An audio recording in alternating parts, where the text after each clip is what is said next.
Good morning, students. Today we are going to discuss about module number 3, that is performance of transmission lines. Here we are going to discuss about that problems on end condenser method. So let us see that problem. So a medium single phase transmission line 100 kilometers long has the following constants, that is resistance per kilometer, that is equal 0.25 ohms, comma, reactance per kilometer, that is equal 0.8 ohms, comma, susceptance per kilometer, that is equal 14 into 10 to the power of minus 6 Siemens. Receiving end voltage is equal 66,000 volts. Assuming that the total capacitance of the line is localized at the receiving end alone, determine the sending end current, first one, and the second one, the sending end voltage, and third one, regulation, fourth one, supply power factor. Then the line is delivering 15,000 kilowatts at 0.8 power factor lagging. Draw the phasor diagram to illustrate your calculations. So in this problem they given that a medium single phase transmission line whose length, the length of the transmission line here they given that is 100 kilometers in this problem, and they given that constants, that is resistance per kilometer, they given 0.25 ohm, but we have to convert that all the value resistance per kilometer into 100 kilometers. So 0.25 into 100 becomes 25 ohms. Then reactance per kilometer, it is 0.8 ohms. 0.8 into 100 becomes 80 ohms. Then susceptance per kilometer they given 14 into 10 to the power of minus 6 Siemens. It becomes 14 into 10 to the power of minus 4. That means 1.4 into 10 to the power of minus 3. That is 1.4 milli Siemens. Receiving end line voltage they given 66,000, that is 66 kV. The total capacitance of the line is localized, so we have to find out sending end current. So sending end current we have to calculate, sending end voltage we have to calculate, regulation we have to calculate, and supply power factor also we have to calculate according to the given problem. So here I am going to show that it is a medium transmission line. So for a medium transmission line, the transmission line here for end condenser method, here we are taken that capacitance which is taken as a reference at the receiving end side, and line parameters are considered as a lumped parameters like line resistance, line inductive reactance, and here Vs is called the sending end voltage and Vr is the receiving end voltage. And to give the relation between one parameter by another parameter, if you see this phasor diagram here, we are going to take as a reference. Then for this Vr, there is a drop of resistance. There is a drop of line resistance, that is Is into R. Then for this Is into R, there is a drop of Is into XL, that is in quadrature. Then the sum of these two drops, one is Is into R, another one is Is into XL, that is nothing but the vector sum of Is into Z in this figure. Next, here the relation between sending end voltage and sending end current is represented as a phase angle of pi s. Similarly, the receiving end voltage Vr and receiving end current is represented as a pi suffix r in this phasor diagram. And similarly, among these three currents, one is receiving end current, sending end current, and the current flowing through the capacitor. That is, the current flowing through the capacitor is always right angle to the current flowing through the receiving end. The sum of these two currents, the vector sum of these two currents is nothing but Is in this phasor diagram. These are the observations what we observed in this phasor diagram. Next, the total resistance, as we discussed the problem, according to that problem, the resistance they given 0.25 ohms, but for 100 kilometers it becomes 25 ohms. The total reactance, inductive reactance XL is equal, they given 0.8 ohms per kilometer, but for 100 kilometers it becomes 80 ohms. The total susceptance value Y is equal 14 into 10 to the power of minus 6 Siemens they given. For 100 kilometers it becomes 14 into 10 to the power of minus 4 Siemens. The receiving end voltage, they given that VR is equal 66,000 volts or 66 kilovolts. I am going to find out from here, that is load current or receiving end current IR. Receiving end current IR is equal power P divided by line voltage VL into power factor cos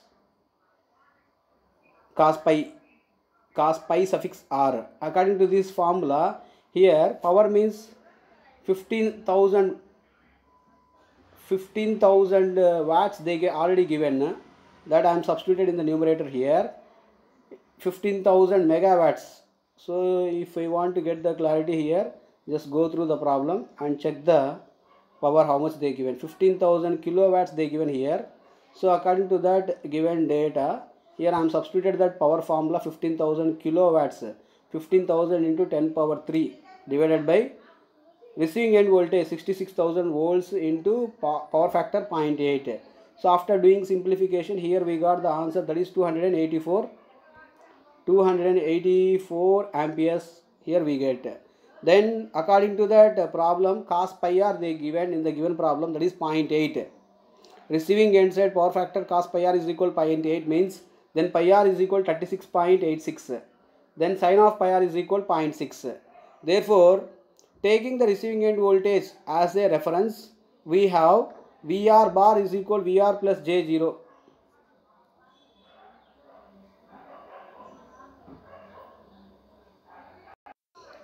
So here VR bar is equal VR plus J0 in this problem.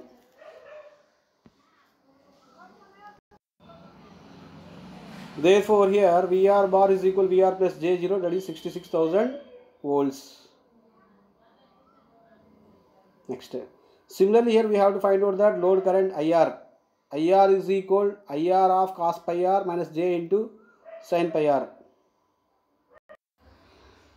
Therefore here the total receiving end voltage VR bar is equal VR plus J0, what we got at here. Next, so load current IR is equal IR of at an angle of minus pi r. Minus pi r is nothing but e power j pi r. According to Euler's identity, e power j theta cos theta minus j sin theta. In that way here we written that the formula cos pi r minus j sin pi r. Here IR means, just now here we got 284 amperes. Cos pi r means 0.8, sin pi r means 0.6. Then the total answer IR is equal to 227 minus j 170 after doing simplification. That means by multiplying 284 into 0.8 and 284 into 0.6. Next, capacitive current IC is equal to Jy into VR. So capacitive current IC is equal to Jy into VR. Here Y means they given that admittance value, that is 14 into 10 to the power of minus 4, that is susceptance value, into VR means 66,000 volts. After doing simplification, here we got it is J92 amperes, that is capacitor current. Now I am going to calculate that sending end current. According to Kirchhoff current law, sending end current IS is equal to IR plus IC at here. According to that formula, if I am going to substitute that, IR means 227 minus J of 170 plus IC means J92. After doing simplification, here we got the answer 227 minus J78. The magnitude of IS is equal to the vector sum of real component whole square plus imaginary component whole square. So here root of 227 whole square plus 78 whole square, it becomes 240 amperes. Next, voltage drop. The voltage drop is equal IS into Z. So Z means R plus JXL again here.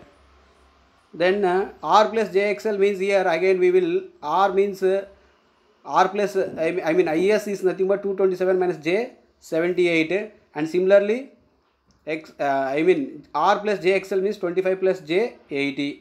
After doing simplification, here we got the answer, that is 11,915 plus J of 16,210 volts. This is represented in rectangular form. Voltage drop. Next, sending end voltage. Therefore, the sending end voltage Vs is equal V into I into Z. Vs into IZ. So it becomes as 66,000 66,000 volts plus 11,915 plus J of 16,210. It becomes, while we are adding these two real values and one imaginary values, then here we got that 77,915 plus J of 16,210. So after calculating this one, what is the magnitude of Vs? The magnitude of Vs is equal to the vector, that is square root of real function whole square plus imaginary function whole square. Here real function is nothing but 77,915 whole square plus imaginary function 16,210 whole square. After doing simplification, here we got the answer 79,583 volts. Therefore the third question here we have to calculate, that is percentage of voltage regulation. That is equal to the ratio of the difference between sending voltage to receiving end voltage to its receiving voltage is called as a percentage of voltage regulation. Here sending end voltage means 79,583 minus receiving end voltage means 66,000 divided by 66,000 into 100. Here we got that percentage of voltage regulation, that is 20.58%. Next, still we have to find out that sending end side power factor. So if I want to calculate that sending end side power factor, there we have to calculate the two angles. One is theta 1. Theta 1 is nothing but the phase angle between receiving end voltage and receiving end current. Therefore theta 1 is equal to tan inverse of its imaginary component divided by real component, 78 divided by 227. So tan inverse of 0.3436, it becomes 18.96 degree. So next, similarly the phase angle between VR and VS, that is